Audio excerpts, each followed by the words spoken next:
위에 형님들이 찍어준 적을 미워하는 거예요. 자기가 자주적으로 선택을 못하고. 그런 점에서 한국의 이제 미래에 암담한 것은 차라리 한국의 파시즘 세력이 서구적인 파시즘처럼 자국 독점 자본이나 대변했으면 그나마 지금보단 나았을 거라고. 협증으로 대중을 모을 수 없어요. 네. 우리가 너무 그동안 덜 위험하게 진행했구나 하는 깨달음을 계속 주고 있는 덧선너. 그게 위험했으니까 그 공장장이 목숨을 잃을 뻔했지. 전우영 교수님은 파시즘 얘기를 해보자고 하셨어요. 테러리즘이나 파시즘은 국제적으로 합의된 정의가 없어요. 나라마다 드러나는 양상이 달라서 파시즘이라고 쓰면서 정확하게 잘 모르고 쓰는 것 같더라고요. 1차 대전 이후에 좀 교수님은 지금 상황이 한국의 파시즘이 원래 파시즘이었어요. 우리나라는 파시국가였어요. 그냥 원래 시작부터. 네, 그러니까 1차 대전 이후에 유럽에서 시작해서 세계로 확산했던 그런 정치적 이념 또는 충동이었거든요. 첫째는 이제 1차 대전 이후에 전쟁은 국가주의나 민족주의를 고조시키거든요. 네. 첫 번째는 국가주의 민족주의가 첫 번째고요. 두 번째로는 오스만 터키, 오스트리아 헝가리 제국, 독일 제국이 해체돼요. 네.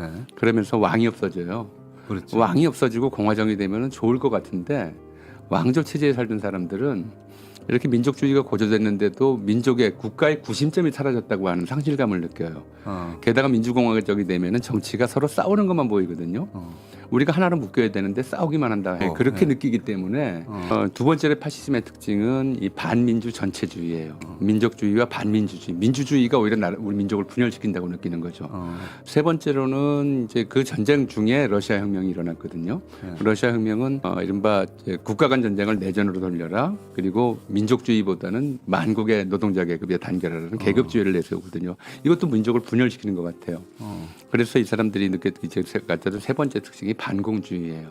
네 번째로는 반공주의를 하다 보면 사실 민족을 단결시키려면은 뭔가 이제 단결할 수 있는 내적인 동질성이 있어야 되는데 불평등이 심하면 단결이 잘 안 돼요. 근데 불평등이 심한 걸 단결시키려면은 억지로 몇 가지 요소들을 만들어내야 되는데 그게 공동의 혐오 대상을 찾아내는 거예요. 근데 그게 근거가 별로 없는 얘기들을 하다 보니까 이제 혐오를 뽑아내는 반지성주의. 그러니까 지금 민족주의, 반민주주의, 반공주의, 반지성주의 이 네 가지가 기본적으로 파시즘의 기본 요소들이에요. 근데 이게 일본으로 건너가는데 같은 유행할 때 일본은 천황이 있거든요. 그러니까 이제 애초에 반민주주의인데 천황이 있으니까 왕이 사라진 데 대한 상실감은 없어요.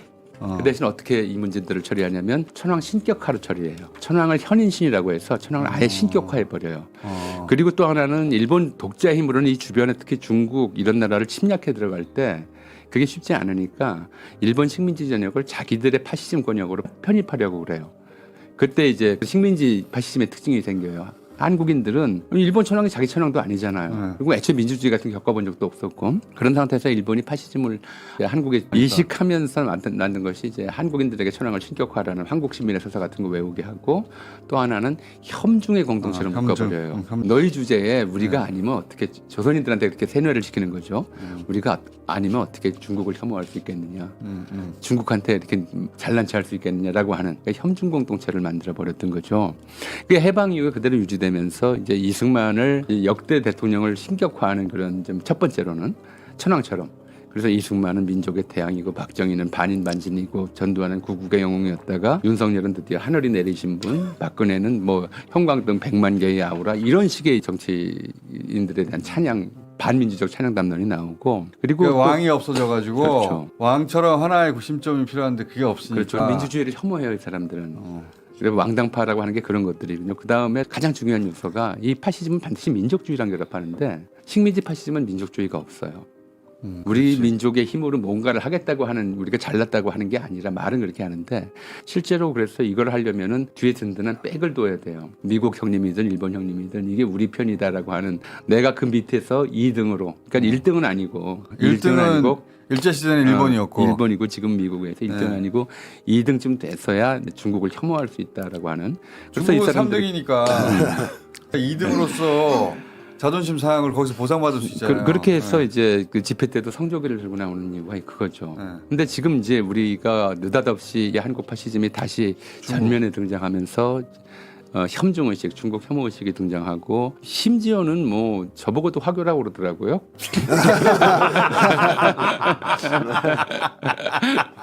근데 이 사람들이 얼마나 무식하냐면 예, 저보고 화교라고 하면서 친중이라고 하는 거는 재미동포 보고 친북이라고 하는 거랑 똑같은 거예요. 화교는 타이완 사람들이거든요. 그런 식의 주장을 펴요. 지금 상황은 그래서 민족 허무주의에 빠져서 성조기를 같이 흔들면서 대신 혐중으로 몰아가는데 일본은 혐중을 고취하면서 결국 뭘 했냐면 중국하고 전쟁을 했어요. 나중에 1940년대는 미국과 영국과 전쟁을 하면서 미국, 영국도 혐오 대상으로 삼았죠. 근데 우린 지금 그 혐중을 해서 뭘 하겠다는 거냐?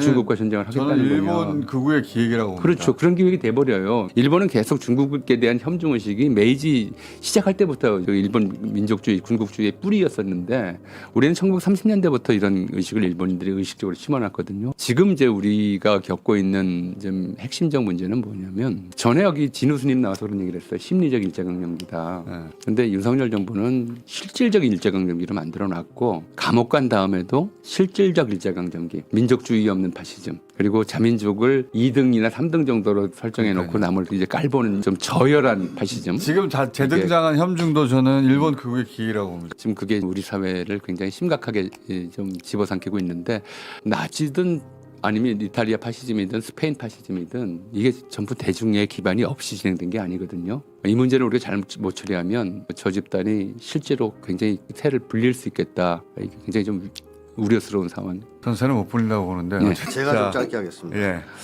그 말씀해 주신 내용에 들어있는데 한국적 파시즘이 서구와 다른 점은 하청 파시즘이라는 겁니다. 기형적인. 서구의 파시즘은 기본적으로 자국 독점 자본의 이익을 대변합니다. 그러니까 히틀러는 독일 독점 자본을 대변했고 일본의 파쇼 세력들은 일본 독점 자본의 이익을 대변했죠. 그래서 민족주의 성향이 있어요. 부르주아 민족주의 성향이 있고 이게 해외와 관련해서는 침략 정책 혹은 제국주의 정책으로 나타납니다. 근데 한국은 자국 독점 자본의 이익을 대변하지 않아요. 예를 들면 삼성, LG 뭐 이런 걸 대변하는 집단이 아닙니다. 한국 파쇼 세력은. 어디를 대변하냐 하면 미국과 일본을 대변합니다. 상전을. 작년에 있었던 라임 사태를 보면 사실 한국 정부는 당연히 만약에 정상적 파시즘이라면 우리나라 기업을 보호하고 지원해야 되거든요. 그렇죠. 극단적으로. 아주 강력하게 일본하고 전쟁을 불사하니까도. 네. 그런데 일본 편을 든단 말이에요. 이런 식으로 자국 내의 독점 자본에 기반하지 않는 그런 파시즘이다. 그러다 보니까 사실 뚜렷한 이념성이나 국가 운영 철학도 없다. 이렇게 생각합니다. 그리고 이런 세력이 적을 만드는 방식도 서구와 달라서 서구는 파시즘 세력이 자기네 나라 독점 자본의 이윤 추구에 방해가 되는 나라. 그러니까 독일 같은 경우에는 영국이나 프랑스였어요. 그런 걸 적으로 삼아서 이제 침략 전쟁을 하고 그랬죠. 근데 한국은 그런 것도 아닙니다. 중국이 우리를 침해하거나 지금 최고의 경쟁 대상도 아니거든요. 근데 미국이나 일본이 싫어하죠. 중국을. 그러다 보니까 이 혐중도 좀 의도적으로 많이 부풀려진 측면이 있고 조작된 측면이 있다고 보는데 특히 미국이 지금 집중적으로 중국을 견제하고 있습니다. 과거의 냉전 체제까지는 구소련이었어요. 그 대상이. 근데 냉전이 해체된 뒤로는 중국으로 옮겨갑니다. 서서히. 한국도 그 영향을 받아서 위에 형님들이 찍어준 적을 미워하는 거예요. 자기가 자주적으로 선택을 못하고. 그런 점에서 한국의 미래에 암담한 것은 차라리 한국의 파시즘 세력이 서구적 인 파시즘처럼 자국 독점 자본이나 대변했으면 그나마 지금보다는 나았을 거라고 그러면 봅니다. 저는 교수님이 걱정하시는 새를 불렸을 거라고 생각해요. 그렇습니다. 그런데 이게 식민지 파시즘, 하청 파시즘이다 보니까 혐중으로 대중을 모을 수 없어요. 예,